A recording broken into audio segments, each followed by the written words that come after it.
Hello everyone and welcome back to the channel.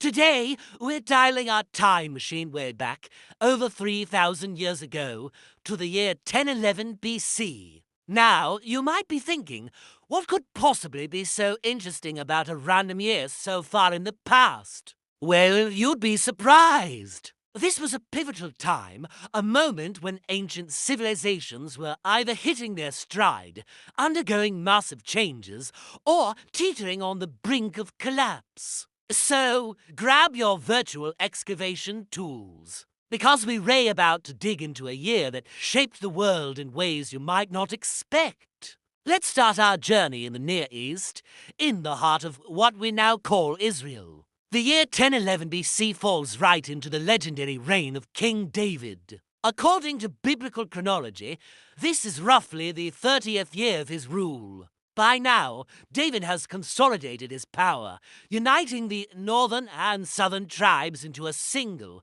powerful Israelite kingdom. His capital, Jerusalem, which he conquered from the Jebusites, is growing from a modest hill fortress into a political and religious center. Imagine the scene. New walls are being constructed, and the foundations of a future administrative hub are being laid. This isn't just about buildings, it's about forging a national identity. The Ark of the Covenant has been brought to the city, making Jerusalem the focal point of worship. This period sets the stage for his son, Solomon, and the eventual construction of the First Temple. It's a time of immense optimism and nation-building. Now, let's travel west across the Mediterranean to the lands of ancient Greece. The year 1011 BC lands us squarely in the middle of what historians call the Greek Dark Ages. The glorious Mycenaean palaces, the legendary homes of heroes like Agamemnon, have long since crumbled to dust. The complex writing system, Linearby, has been forgotten. Life has become simpler, more localized, and arguably much harder. People are living in smaller, scattered settlements. Widespread trade has collapsed, and communities are more isolated. However, calling it a dark age isn't entirely fair.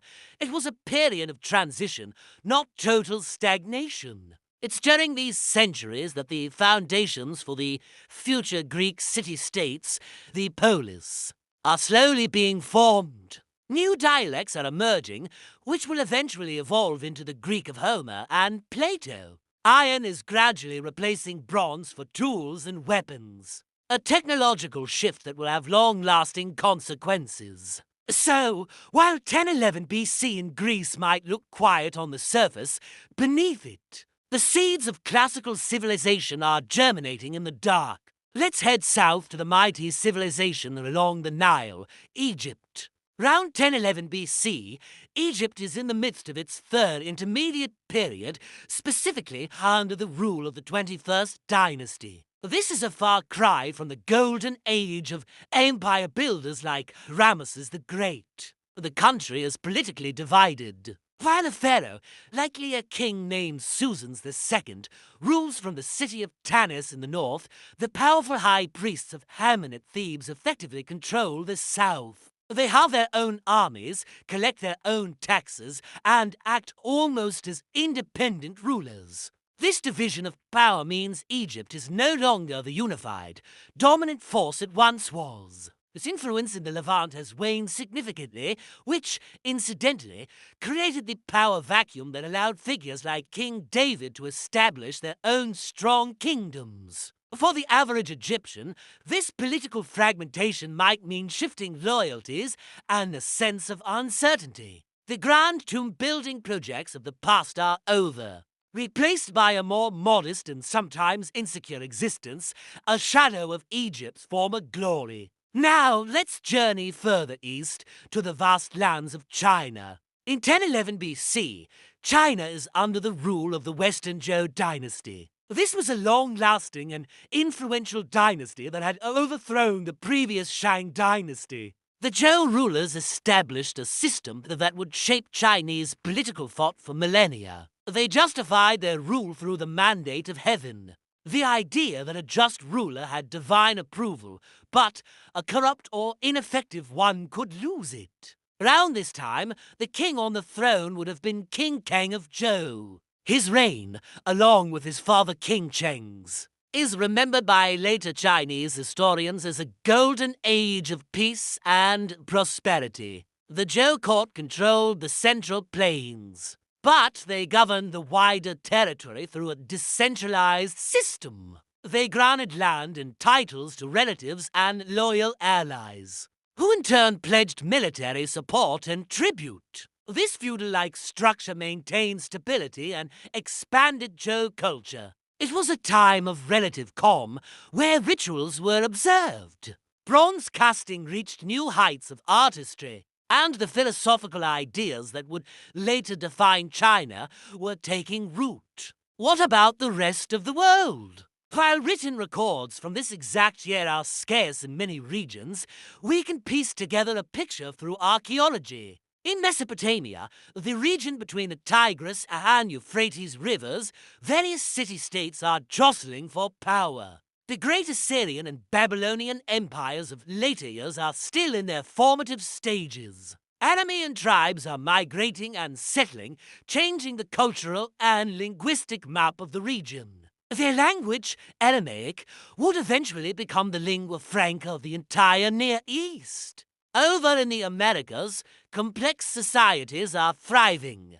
The Olmec civilization in Mesoamerica is flourishing, creating its iconic colossal stone heads and building ceremonial centers. In the Andes of South America, early cultures are developing sophisticated agriculture and creating unique pottery and textiles. In Europe, beyond Greece, the Bronze Age is coming to a definitive end. The Urnfield culture, named for its practice of burying cremated remains in urns, is widespread across Central Europe.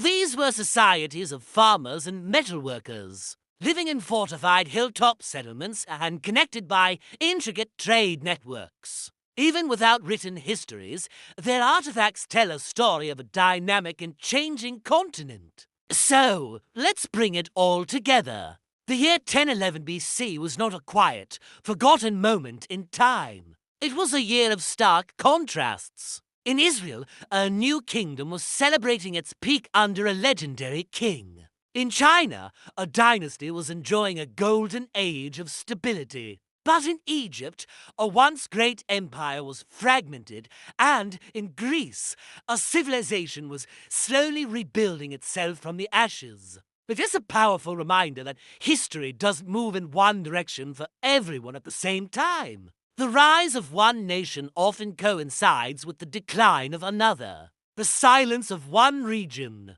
as historical record, is filled by the vibrant art and artifacts of another. This single year serves as a perfect snapshot of the complex, interconnected, and ever-shifting tapestry of human civilization. Thinking about these parallel worlds, all existing simultaneously, really changes how you see the past. Thank you so much for joining me on this journey back to 1011 BC.